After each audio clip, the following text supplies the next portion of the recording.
for me to like, it's going to get even closer.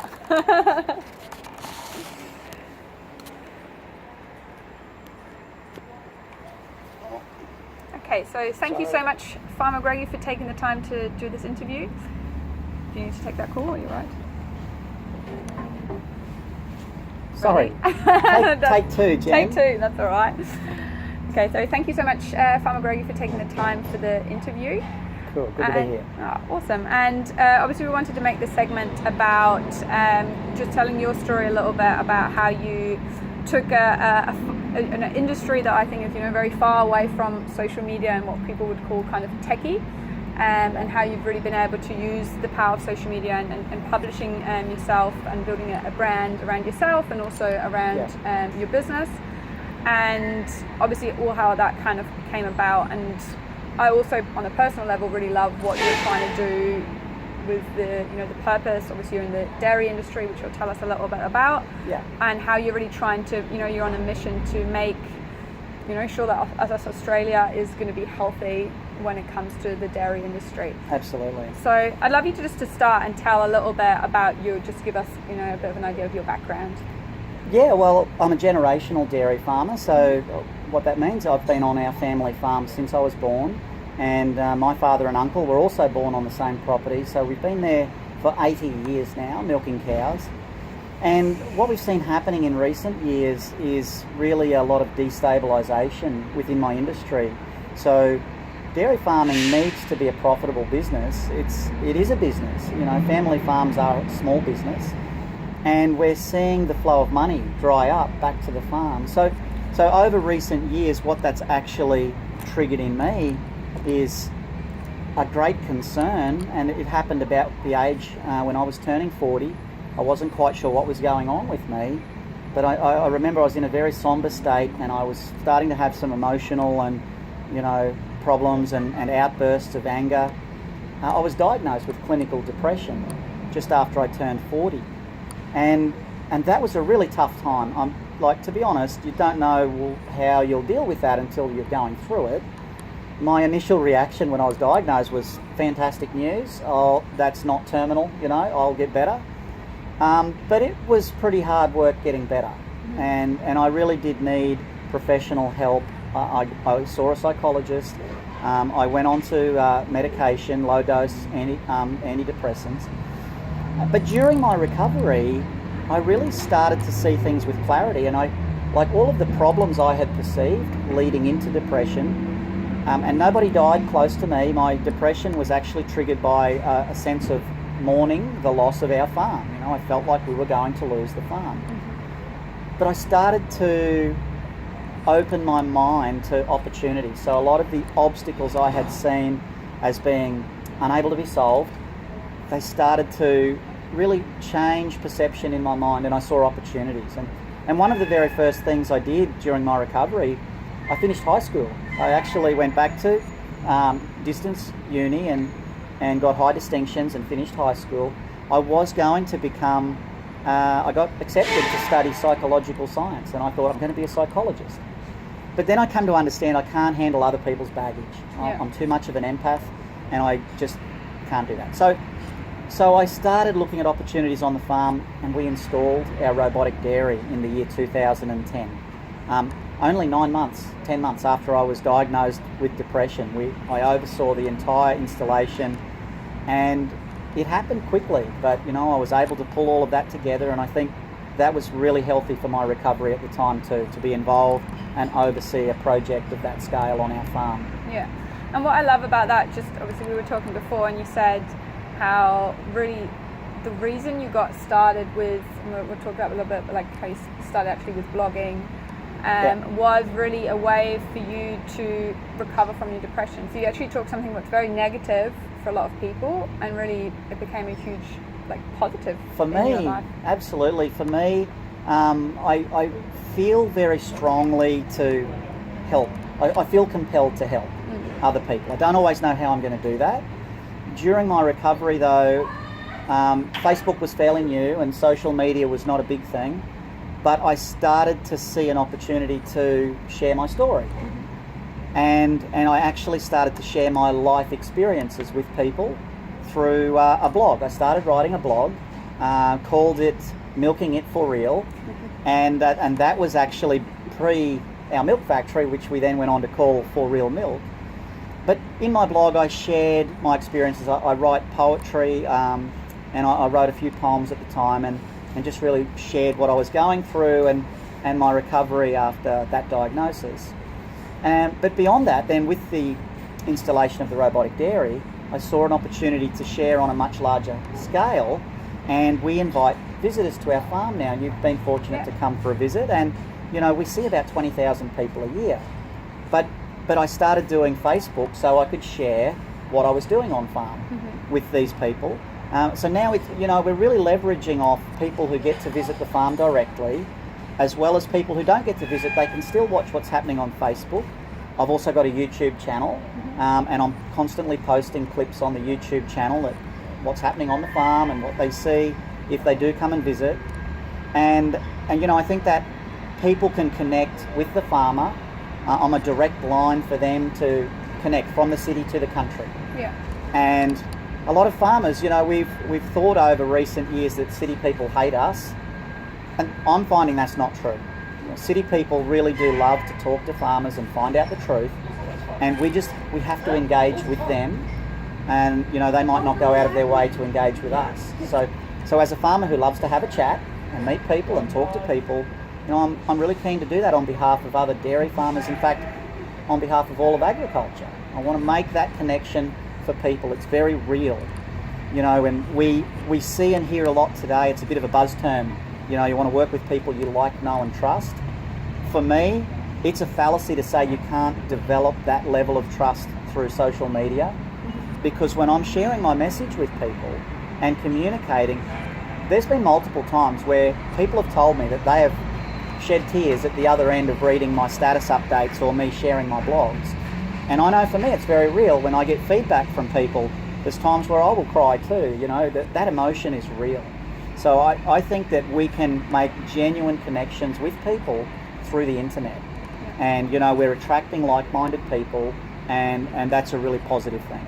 Yeah. And obviously, like I said, I've been over at your farm. I thought it was an incredible experience. I couldn't believe, again, I guess when you don't live that day to day, we don't really think about where our food comes from. Sure. And for me, seeing the robotic farms was actually amazing. I couldn't believe that that's something that's available now, to actually use technology to work so well with, things about animal welfare and making our food better. But I think for you understand, what I wanted kind of people to understand as well, you really took a bad, you started social media out of your own personal experience, and I think everything you do is very real. That's why people get it so much. I'm the most openly vulnerable person I know. Yeah. Honestly, I'm very comfortable sharing the ups and the downs, and that's not easy for a lot of people to do that. I don't do it. It's not about me. I don't do it to make it about me. I do that because I know that people can actually see there is hope. Yeah. If they can see where I've been and where I'm going, and know that I was in a bad space, then there's hope for everyone, really. Yeah. And I think what I love about it, I think it's just that you just said it's just who you are. It's not a front, it's just who you are. Each to their own. Exactly. It doesn't mean that everyone should do exactly your formula. That's why there's no such thing, I don't believe, a formula. Yes. My Facebook pages are a bit like a TV TV. You don't have to watch a program if you don't like it. If people don't like what I do say or share on Facebook, change the channel. Go and like a page that you connect with. Yeah. If you don't connect with me, I'm not going to make you want to connect with me. Yeah. And that's what I will continue to do what I'm doing. I have some internal battles about that at times. Am I turning people away? I'm only turning the people away who are not connecting with me. And that's the beauty of the internet, is I think we're seeing more segmentation. Like I said, there's so much out there now that we can choose who we really connect with the most. Yeah, absolutely. There's unlimited options, out there, and we need to find the people who we resonate with. We need to align with like-minded people. And I heard a great analogy of that recently. People will either select or deselect you. And you will love the people who select you, and you will thank the people who deselect you. Yeah. You've got to be okay with that. We're just on a different vibration. Exactly. And in terms of, because what I think again is fascinating about the story is because it's, and obviously the dairy industry is, lots of farmers aren't in the dairy industry anymore. Like it took a huge cut. Sure, and still is. And still is, yeah. And again, I think, your battle is far from won. There's still a lot Absolutely. to go. But I think what I think is so fascinating for you, because it is actually a really tough situation, because it's, you can do everything right. And when you're up against players like we've obviously got Coles and the Woolworths and the big corporations, it's very hard for the small person to win. Yeah. But I think it's a great story of for people that have maybe not in such a bad situation, like to realize like the power of actually taking things in your own hand and connecting with people directly. It's a fine line though, because I don't want to be. I get so much incredible feedback. I mean, it's heartwarming that people are following what I'm doing and saying, and they're cheering me on almost. And I don't know how many times I hear people tell me when I'm having a down moment and I share, they say, keep on fighting the good fight.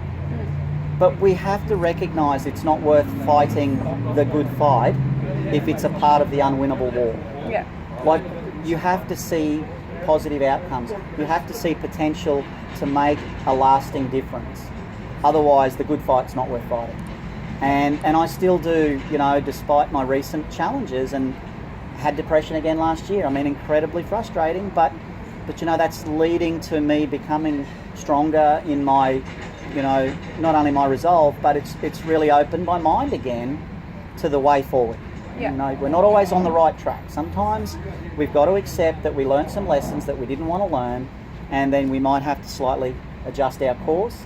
It might be, something different that we didn't see 2 or 3 years ago. And I really think I'm one of the best examples that I know of somebody who's happy to accept that I don't know what I don't know. Yeah. I absolutely don't even know yet. I keep connecting with people who might be able to help me find that way forward. And without the help of other people, nothing that I've done so far would have been possible. Yeah, and I think you said it earlier when we were talking, I'm such a big believer on if you just do your best, you kept saying there was just other opportunities that came, and I really believe that. If you just keep doing, no one's going to do it perfect all the time. You just do, and then other doors will open for you. And they do. They keep opening. You got to keep chipping away. And you're never sure, the next introduction that might be made. You might connect with someone who can't help you, but they know someone who does.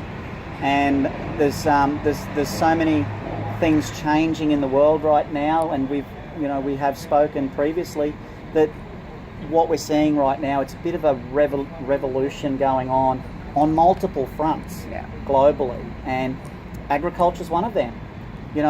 When we have all those visitors come to our farm, and I make it very clear to people now that even though most people want to live in the big cities, and here today we're on the beautiful Gold Coast, I mean, what a great part of the world to live, but last time I checked, 100% of the people who live in Australia eat food. They do. And about 1% of Australians are dairy farmers. 95% of Aussies eat or drink a dairy product every day. So the importance of the role that we play in providing food for the people who want to continue to eat is critical.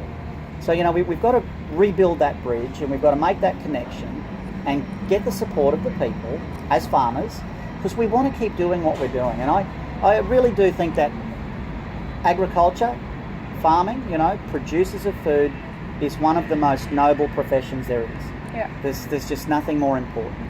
And the other thing that's critical that we do in agriculture is we are producing food, we are also caretakers of the land. And governments can't afford to look after everything. I mean, they're broke. Governments are broke. We need to keep looking after the land as well as producing the food. Yeah, definitely. And what I really wanted to talk about as well is just, obviously we were talking about it previously, I think you're such a great example for a lot of people. Again, we were talking obviously how there's going to be lots of changes, people that think things are tough at the moment. I think the next 5-10 years is going to be, I think it's going to be great for some people, and it's not going to be very great for others. It'll be frightening for some, and they won't see a light at the end of the tunnel. There'll be a lot of disillusioned people, but again, getting back to our ability to find knowledge today, the internet's a great tool to find the right information it's a bit of a jungle. It's hard to sift out, the truth from the crap, and that's where we really do need to keep looking for better solutions. I love Oprah. She did a quote a few years ago, and she said, "We do what we know, and when we know better, we do better." Yeah. We're all capable of finding a better way. And I really think that the people, again, we're talking to like any, businesses out there that might be, wanting to do the right thing, and they want to make sure that they're going to keep their business, through all the different shifts that are happening, but they just maybe don't know how. Because I'm, again, a big believer, we can't convert the unconverted. I think it's more of giving people maybe the bit of the tools. Like, what would be one of your biggest advice if somebody doesn't know anything about social media? Because again, lots of people that have, lots of people that are from the older generations will say, oh, well, I didn't grow up with, social media. Again, I think you're a great example because you're a farmer. So if people say, oh, I'm not techie, well, I'm just a dumb farmer. I'm just a dumb farmer, seriously. The advice I would give is nothing new. This is not rocket science. The best way to learn is to do. Yeah. And while you're doing, you'll make mistakes and you'll learn some lessons and you'll just keep doing. Mm-hmm. I just keep doing. Yeah. Social media, I've had zero training. I know nothing about what I should or shouldn't do with social media. Do I get it wrong a lot of the time? I'm sure I do. But the reality is I keep doing, I keep sharing, I keep posting, people are interacting, and the following has grown organically. I remember how exciting it was when it was sort of starting and it got to 100 followers. I'm like, wow, 100. And then 200, and then 1,000. And now I have nearly 25,000 following through my 3 Facebook pages and my Instagram. And as I said, I have a YouTube channel. It's challenging to know how to get the balance right. It's for me it's challenging to actually be able to link all of those things together and to get maximum exposure. But while I'm trying to figure that out, I just keep doing. That's the key. Yeah. And is there anything that particular, like if you had to give somebody like they could run any kind of small business and they want it, because I think again, what I try and help, and that's why I do this podcast, is obviously I run a branding and advertising company, but not every business can afford obviously a marketing company to come in and afford those fees. The beautiful thing about social media, I think, is that if you don't have the money, you've got the you can put the time in, and you don't have to pay for it. So is there anything that you feel like you would give somebody one piece of advice if they were just starting out? I think the first thing to do that's useful is to find some pages that you like, and just see what they're doing. Yeah. That's free. Like a few pages, and just scroll back through their last few weeks worth of activity, and then you can see what's working for them. You'll be able to see their likes and comments, and it might be a similar field to what you're involved in. But I like lots of different pages. It's not always easy to keep up with everything that's happening. But that's one way. It's just, the visual of being able to see what's working for other people could work for you. But doing, just making a start, work it out as you go, get some advice, and once you start, people will connect with you through social media and they'll start offering to help. Have you thought about this? Did you try that?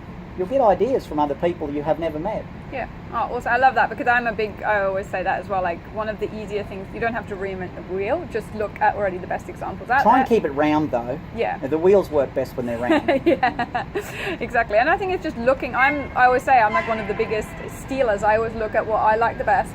I take from different parts and then make it my own. So yes.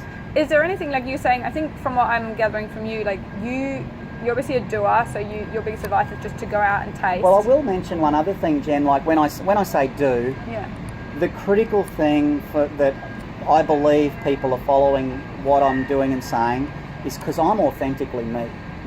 I'm not trying to be anybody else. And I am completely consistent with my message, with the way I deliver it, with even my inconsistencies are consistent. I'm like very transparent. And I think that's critical today because people see through fake and phony.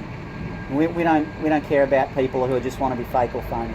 So authenticity is critical, but I mean that in the genuine sense of the term. I don't mean from a slick marketing angle where you're going to try and be authentic.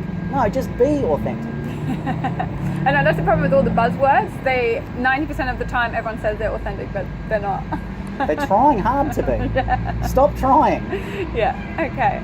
Awesome. And I guess like just to kind of finish up as well, I'd love to, so you can just share people obviously where they can find, and learn more about you, and if they want to, support your cause. If you could just let them know obviously about your pages. One of the biggest challenges for me is I'm not good at selling. I'm pretty good at telling, and I love telling the story, sharing the story. Trying to sell who I am and what I'm doing is challenging for me. So I'm not very good at a call to action. Yeah. But just where can people, if they want to find out more about you? So pages? So best way is Facebook pages. We have a For Real Milk, the number 4. We have a Farmer Greggy page, which I started recently. We also have a robotic dairy page. And then I'm keeping myself consistently Farmer Greggy everywhere. So my YouTube channel is Farmer Greggy. My Instagram account is Farmer Greggy. Yeah. And then I have my own personal page with friends, but I love connecting with people, and I've got a rapidly growing number of friends that on Facebook. I think it's a great way to connect. I don't have business cards. I don't know. Should I have a business card, Jen? Probably not. I tell people to Google me. Is that arrogant to say Google me in Australia? I'm really easy to find on the internet. Yeah, awesome. And again, knowing that the way you kind of roll, I assume as well that if anyone feels like they want to reach out to you or got any questions, even about like maybe just giving them advice, you'd be happy to. We have 2 websites as well, For Real Milk and Robotic Dairy websites. So you can email us through there or message through Facebook. Yeah. I regularly see Facebook messages quicker these days than I see emails, but we're very approachable. I'm very approachable. Yeah. I always love getting feedback and interacting with people. Yeah, that's what I thought. So I was thinking if anyone ever wants to reach out or got any questions, absolutely. That help. And another thing that I really am passionate about, what we're trying to do with this show as well is like what I really believe the best thing that small businesses can really do in our environment today is work more together, like collaborating more. Collaborate. Because so many people are trying to constantly, say, oh, the government needs to do this, the government needs to do that. Unfortunately, the government's got lots of problems. Stop waiting for everyone else to solve your problems. I'm with you on that one, Jen. I love collaborating. As I said, I don't even know what I don't know, but I'll talk to people to find out, can they help me? Maybe I can help them. Stop the blame game. The blame game will not move your agenda forward. Yeah. But linking up with people might. Yeah, exactly. And that's why as well, if there's anybody that's listening to this, and obviously you're going to be sharing it as well, if you want to, if you feel like, some of Farmer Greggy's, For Real Milk might be good products for you guys to have, and if you've got a cafe or restaurant,